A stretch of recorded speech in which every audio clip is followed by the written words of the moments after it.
मसीह में आप सबको सलाम। खुदावंद आपको और आपके ख़ानदान को बरकत, सेहत और तंदुरुस्ती अता करे। मसीह यीशु नासरी के नाम से आमीन। हमारे लिए आज की अंजील मुक़द्दस मत्ती के मुताबिक 13 बाब 24 से 43 आयत तक। कटाई के दिन तक दोनों को इकट्ठा बढ़ने दो। खुदा बाप, बेटे और रूह कुद्दस के नाम से आमीन। एक दिन यीशु ने एक तमसील लोगों के सामने पेश करके कहा कि आसमान की बादशाही उस आदमी की मानत है जिसने अच्छा बीज अपने खेत में बोया, लेकिन जब लोग सो गए तो उसका दुश्मन आया और गेहूं में ज़ुबान बोकर चला गया। जिस वक्त पत्ते निकले और बालियां निकली, तब ज़बान भी ज़ाहिर हुआ। तो घर के मालिक के गुलामों ने आकर उससे कहा, ऐ साहब, क्या तूने अपने खेत में अच्छा बीज ना बोया था? फिर ज़बान कहाँ से आ गया? उसने उनसे कहा, किसी दुश्मन ने ये किया है। तब गुलामों ने उससे कहा, क्या तू चाहता है कि हम जाकर उसे जमा करें?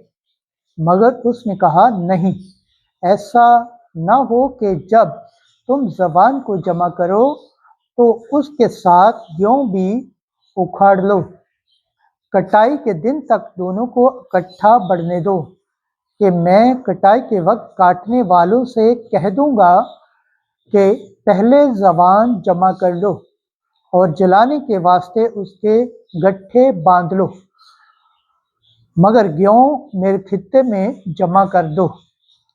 उसने एक और तमसील उनके सामने पेश करके कहा कि आसमान की बादशाही राई के दाने की मानत है, जिसे किसी आदमी ने लेकर अपने खेत में बो दिया।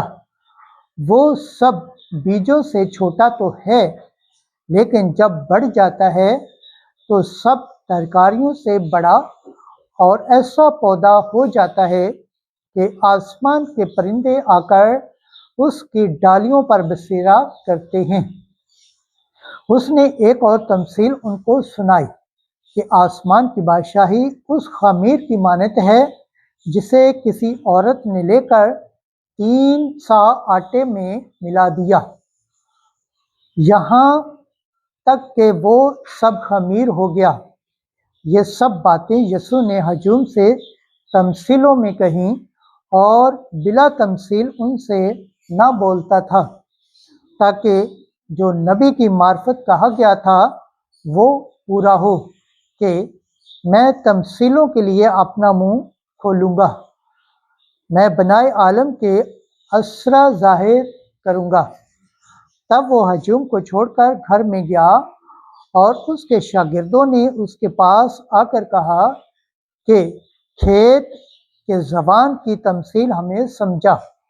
तो उसने जवाब में कहा कि अच्छे बीज का बोने वाला इब्ने इंसान है और खेत दुनिया है, और अच्छा बीज बादशाही के फर्जंद हैं और ज़बान बदी के फर्जंद हैं, और वो दुश्मन जिसने उसे बोया वो शैतान है, और कटाई का वक्त दुनिया का आखिर है और काटने वाले फरिश्ते हैं। बस जिस तरह ज़बान जमा किया जाता और आग में जलाया जाता है, ऐसा ही दुनिया के आखिर में होगा।